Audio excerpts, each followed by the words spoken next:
How's everybody doing this evening? Usually on Fridays, I reserve this time slot to talk about policing in America. And I will be talking about that next week, especially the pastor that was murdered. They called for a mental health response and they sent one armed cop. Pastor was in a mental health crisis. So what did he get for that? He got shot and killed by another white officer. They shot and killed him because he was waving his arms in the air and walking towards them. But we'll talk about that next week.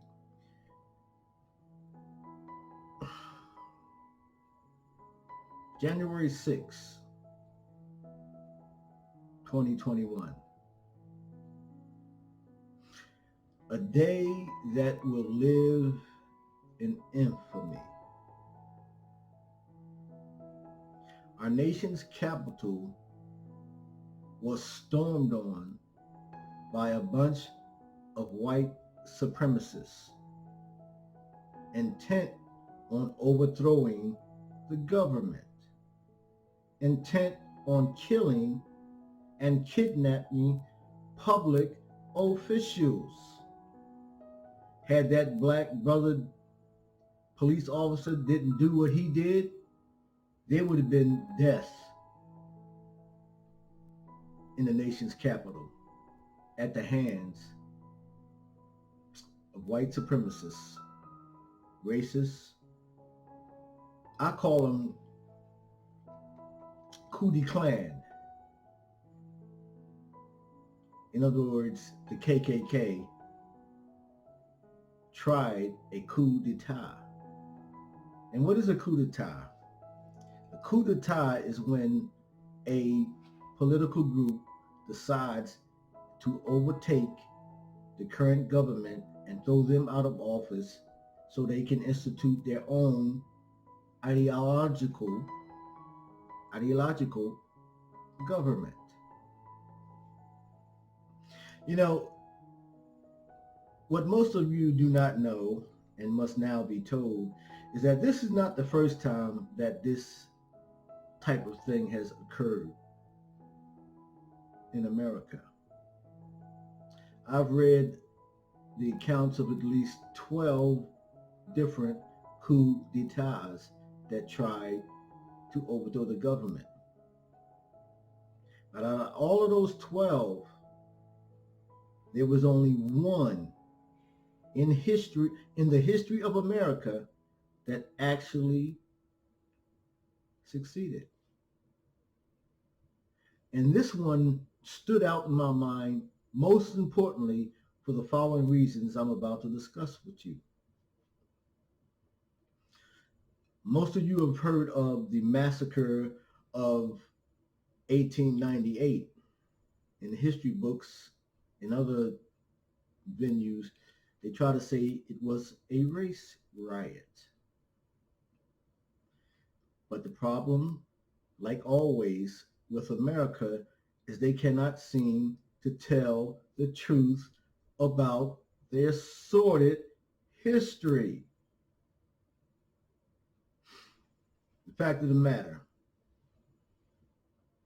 on the morning of November 10th, November 10th, 1898 in Wilmington, North Carolina, 60 black men were murdered, and the local government that had been elected 2 days prior to this incident was overthrown by white supremacists, or the redcoats as they call them. These were white supremacists with white supremacist ideologies. This was the only successful coup d'etat on American soil to this day. All the other ones failed. This one succeeded. Democrats, the party of the Confederacy at that time, vowed to end this Negro domination in the 1898 state legislative elections. One reason why they wanted to overthrow the government is because of propaganda. The local newspaper at that particular time was printing in his newspaper. If you want the details, it's a part of history. You just got to know what to look for. The Massacre of 1898, and you get all the details. So I'm just going to give you an overview. So before all of this happened, before they actually overthrew the government, which was black, state and local governments, which were majority of them held office, were black. So they came up with a scheme. They tried propaganda. They printed lies in a local newspaper. But there was one problem. Most of the poor whites and blacks at that time couldn't read. So what did they do? They hired an artist to draw up these scurrilous, libelous lies about black folks. Oh no, black men. They said that the black men are coming to rape the white women, and y'all need to do your due diligence to protect the dignity of your white household, to paraphrase. This was nuts, but it worked. It worked. It worked. They believed the lie that the papers were talking about. One incident, one article described the black man as big, how do they put it, burly black brutes are coming to get you and yours. What are you going to do about it? This is eerily similar to what Trump did, but it wasn't as provocative as they did it back then because there was no hold bar back then. They said what they wanted. Now, everything they say is clouded in verbosity. A lot of words, but not saying exactly what they mean. Dog whistles, all of that stuff. Trump had did the same thing. A campaign that perpetrated a conspiracy and a lie. So he didn't have to come out and say racist things. He did the next best thing. He created a conspiracy just like they did in 1898. So what happened? The white militia, the Boogaloo Boys, and there are so many hate groups in this country, I can't even name them all. But when President Trump said stand down and stand by, that was code. That was a dog whistle for, yeah, it's getting ready to come. It's getting ready to happen. So just be ready. And the head of the Boogaloo Boys says, we heard you. We're ready. Some people didn't pay no attention to that. Said, he's just talking. Yeah, right. Propaganda, conspiracy to whip up his white supremacist base in order to overthrow the government. All right, back to the story. 2,000 white men armed with shotguns, rifles, Gatling guns went through the town of Wilmington, North Carolina, and they shot any black person that they seen. They murdered him. When they did autopsies, all the blacks that was murdered were shot in the back. Shot in, and they were unarmed. Oh, this is so eerily reminiscent of what is going on today. Here's the thing. Here's what else they did. After they shot everybody, or tried to shoot everybody, they gathered up all the black officials, state and local, that they could find. They put them in jail. So the militia group, which was government funded, wouldn't get to them. So after things calmed down and they bragged about what they did, they marched them at gunpoint to the train station and told them, if you ever come back again, we're going to kill you. Not one of them ever returned to Wilmington, North Carolina. They had successfully overthrew the government and suppressed the black vote. And the suppression lasted over 70 years. For 70 years, there was not a significant presence of black votership in Wilmington, North Carolina. So, if we're not careful, if we don't learn the lessons from history, we will repeat it. They did it once and got away with it. They did it this time and almost got away with it. Why? Because they wanted to suppress the black vote. Now, I can talk about that for about an hour. We're not going to deal with that right now. Suffice it to say that the main goal of the Trump presidency with all his minions was to stop black folks from voting. Now, see, here's the key.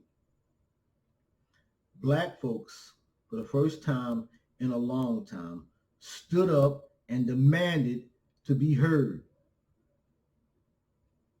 And they were. And the white supremacists of this country could not stand it. So they wanted to overthrow the government. So Trump kept saying, they're trying to steal the election. Stop the steal. What was he meaning by that? Was there some group in a back room stealing all the votes to put in Joe Biden?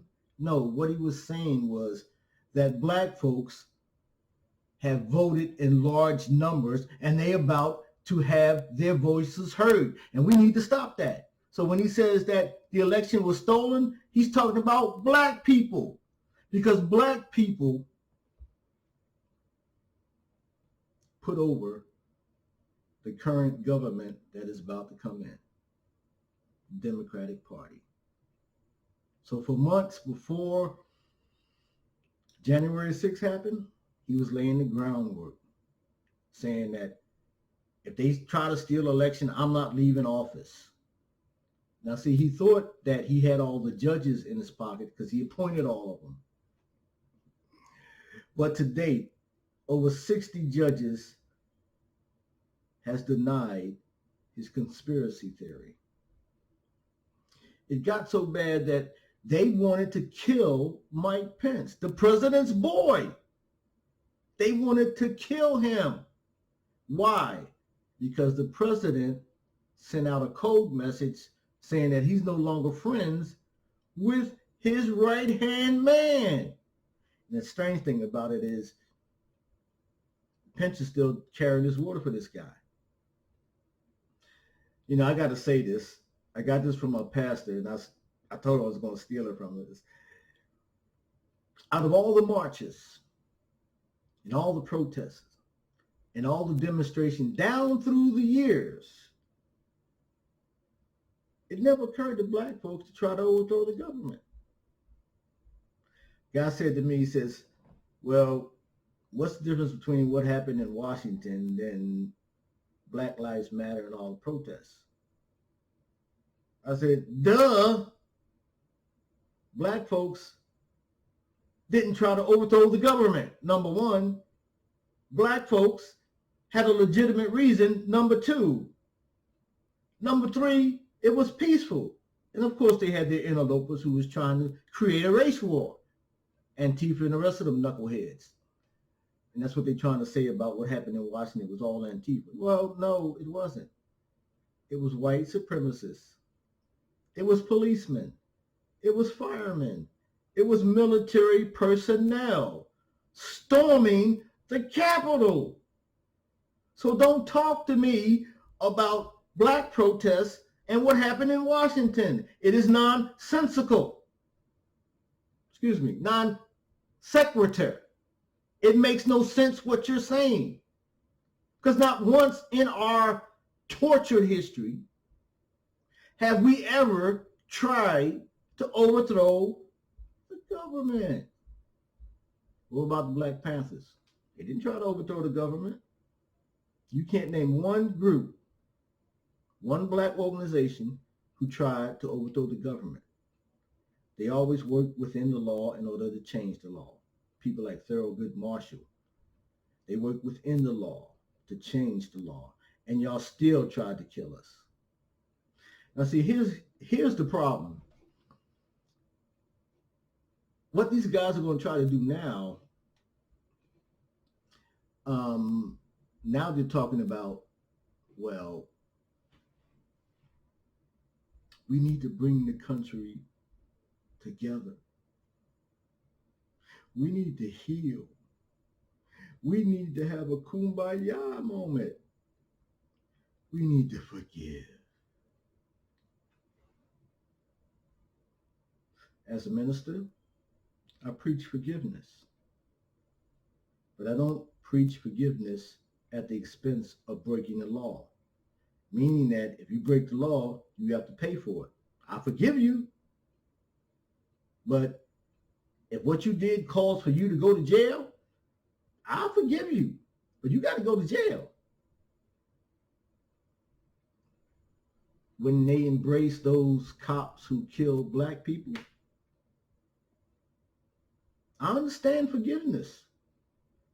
That's what we have to do. But not at the expense of not following the law. If forgiveness means to you that you don't go to jail for breaking the law, then I have no forgiveness for you, because the two don't come together. There's the obedience of the law, and then there's forgiveness. Meaning that if you break the law, you pay the penalty, and everybody else forgives you. So I hope the Biden administration does not get fooled into this kumbaya moment without having a reckoning. The investigation into what happened in the Capitol is probably going to take years. So be it. But every official, law enforcement, military, firefighter, or anybody else in government that has been found to have broken the law and tried to commit sedition, they need to pay. And I'll forgive them 7 days a week, twice on Sunday. But you still got to you have to serve your time. So for the next 30 days, my people, it is serious. They tried it once and got away with it. This is not over. I pray that you be vigilant, that you be self-aware, and that you be concerned about your surroundings in the next 30 days. They have already told you that there are groups planning to disrupt what's coming next with the inauguration, and in all cities. So lock your doors at night. Look over your shoulders. Keep your children close to you. This is not over. These white supremacists are kooks.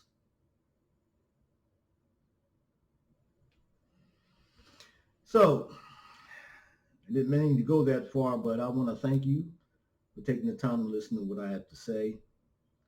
And I pray that you and yours, for the next 30 days, remain safe. Keep your distance, wear your mask, and stay prayerful. Amen.